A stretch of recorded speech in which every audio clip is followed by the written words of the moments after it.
The family, Sally Struthers, was trying to get out of her.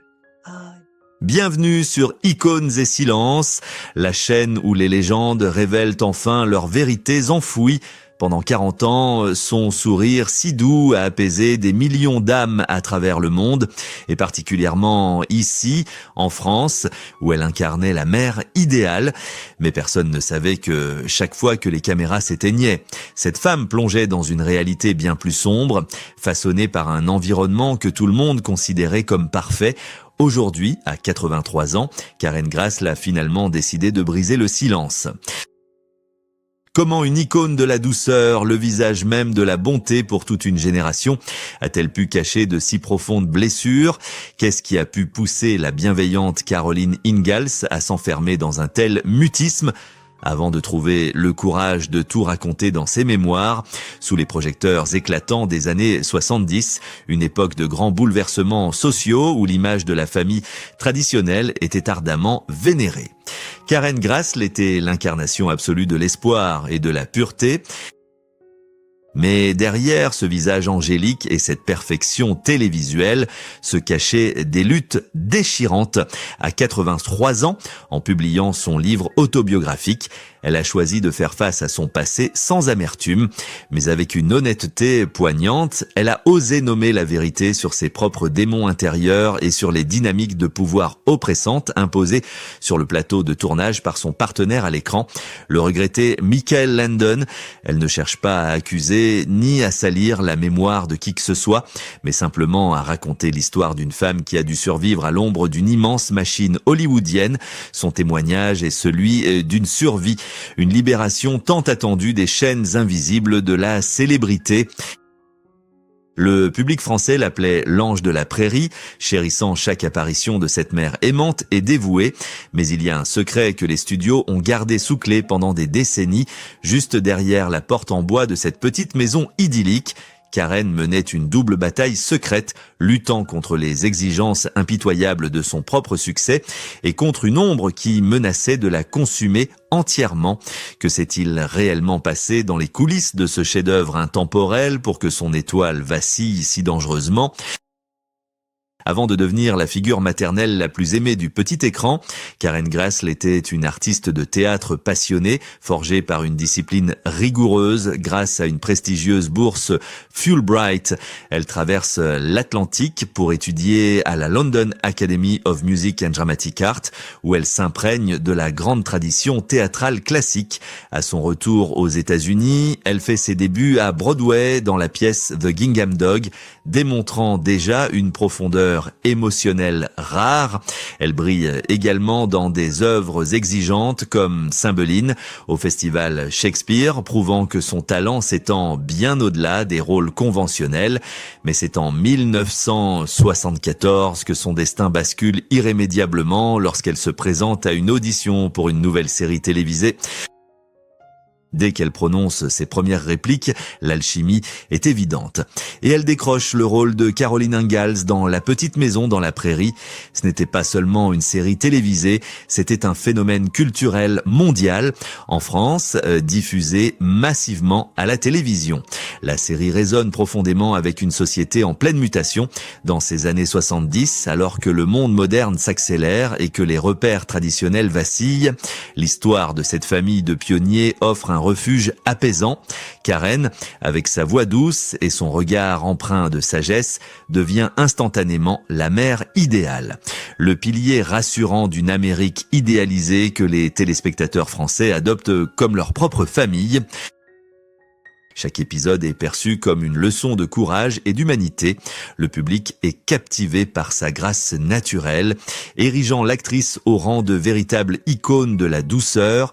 Son rayonnement dépasse largement les frontières, faisant d'elle une star internationale, reconnue et adulée dans les rues de Paris comme dans le monde entier.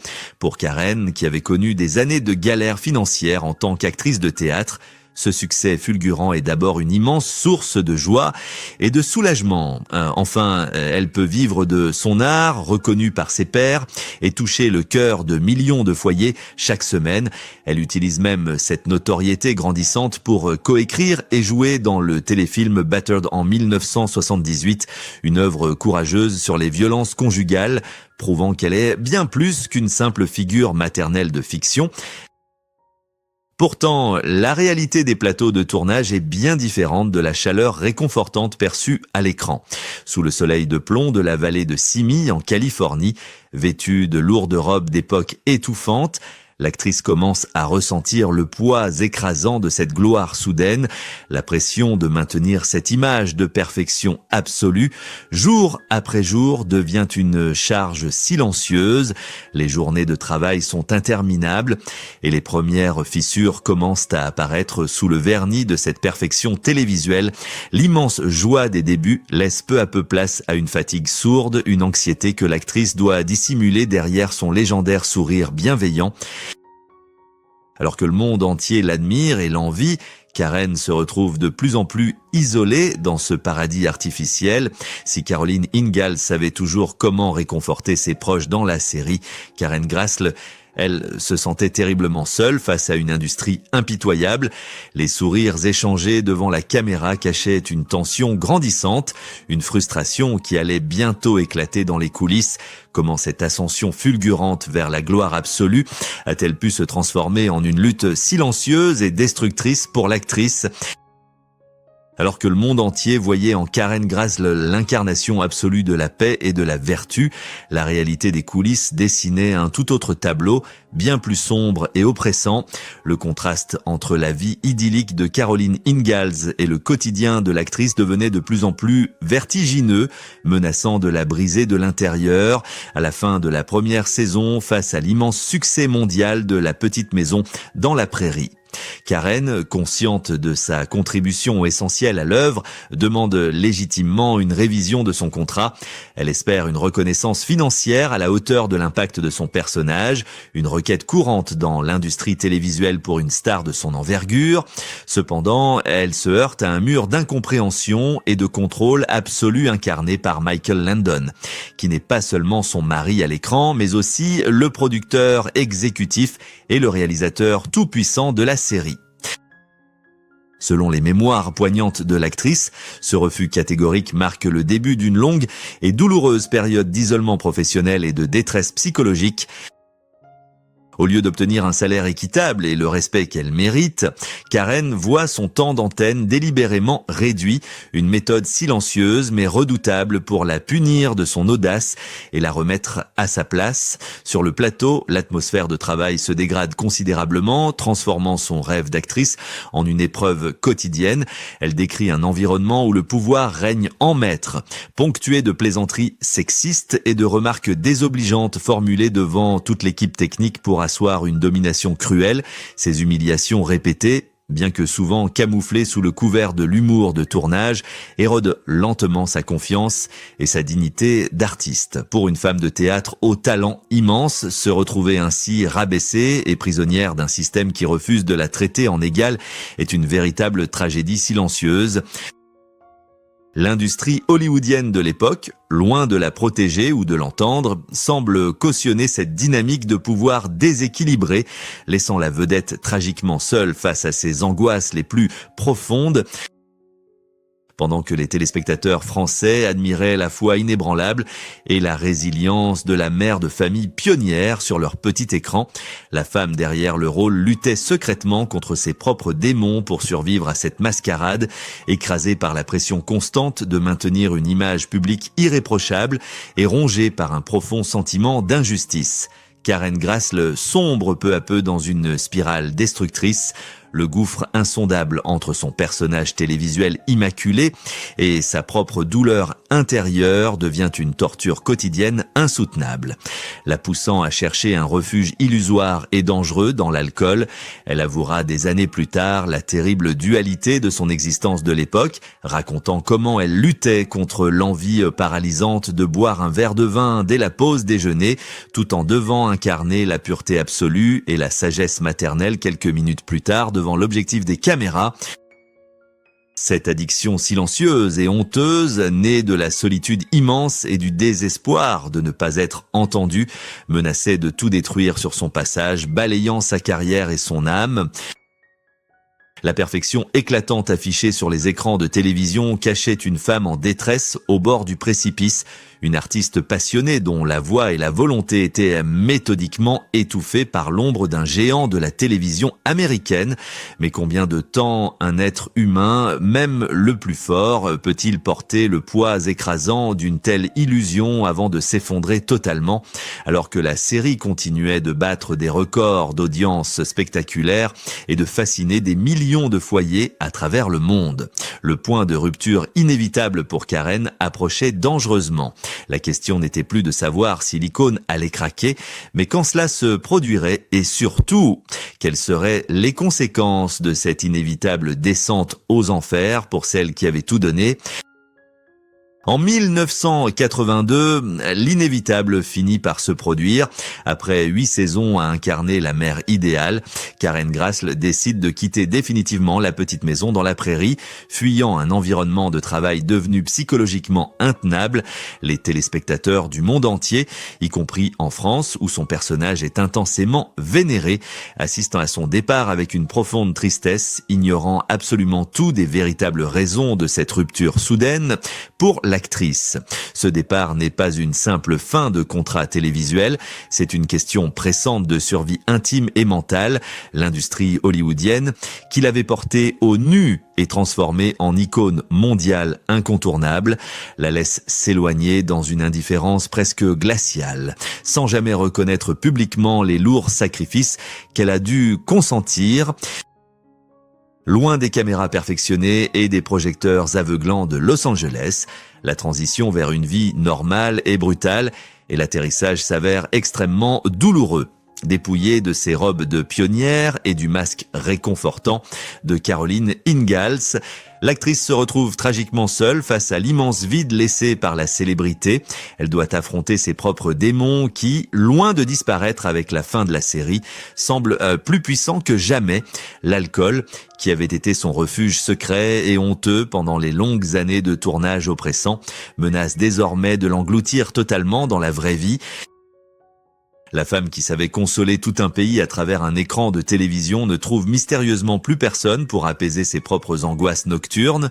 Le public, toujours profondément amoureux de l'image de la perfection maternelle qu'elle incarnait si bien, ne comprend pas pourquoi son étoile chérie se retire si brusquement de la sphère publique. Incapable de continuer à jouer perpétuellement la comédie du bonheur parfait devant des admirateurs innocents qui ne connaissent d'elle qu'une douce illusion, Karen fait le choix radical de l'isolement délibéré. Elle coupe volontairement les ponts avec l'agitation des médias, évite rigoureusement les grands rassemblements de fans nostalgique et s'enfonce dans un long et lourd silence qui durera plusieurs décennies. Ce retrait médiatique n'est en aucun cas un acte d'arrogance envers son public fidèle, mais une nécessité absolue pour tenter de reconstruire une identité personnelle brisée en 1000 morceaux par la machine du divertissement. Elle entreprend alors le combat le plus difficile et le plus vital de son existence, celui de la sobriété et de la guérison psychologique, une bataille intime et terrifiante menée courageusement loin des regards indiscrets, pendant que les innombrables rediffusions de la série continuent de bercer joyeusement les nouvelles générations à travers le monde. La véritable Karen Grassle se bat férocement dans l'ombre pour retrouver sa dignité perdue et sa véritable voix. Ce silence prolongé, pesant comme une chape de plomb, semblait presque définitif, laissant croire à tous que la vérité sur ces années de souffrance silencieuse resterait à jamais enfouie sous la poussière dorée de la prairie. Pourtant, le temps a le pouvoir extraordinaire de panser les blessures les plus profondes et de redonner du courage aux âmes meurtries. Comment cette femme, autrefois brisée par le poids de son propre mythe, a-t-elle finalement trouvé la force prodigieuse au crépuscule de sa vie de reprendre le contrôle de sa propre narration et de révéler ce que le monde entier ignorait ? Il aura fallu attendre d'atteindre l'âge de 8 décennies pour que le monde entende enfin sa véritable voix. En publiant ses mémoires poignantes intitulées Bright Lights Prairie Dust, Karen Grassle a accompli l'acte le plus courageux de toute son existence. Ce n'était pas une simple opération médiatique ou une tentative désespérée de retrouver la lumière des projecteurs, mais bien un besoin viscéral de se réapproprier sa propre histoire. Dans les pages de ce livre, l'ange de la prairie a déposé son fardeau le plus lourd, révélant au grand jour les batailles silencieuses qu'elle avait menées seule dans l'ombre de son immense succès, avec une honnêteté désarmante. Elle a nommé les choses et les personnes qui avaient façonné son destin, refusant de se cacher derrière le vernis lisse de la nostalgie télévisuelle. Elle a parlé de Michael Landon, cet homme aux multiples casquettes, à la fois génie créatif, producteur influent et partenaire à l'écran, dont le besoin de contrôle absolu avait transformé son rêve d'actrice en une épreuve redoutable.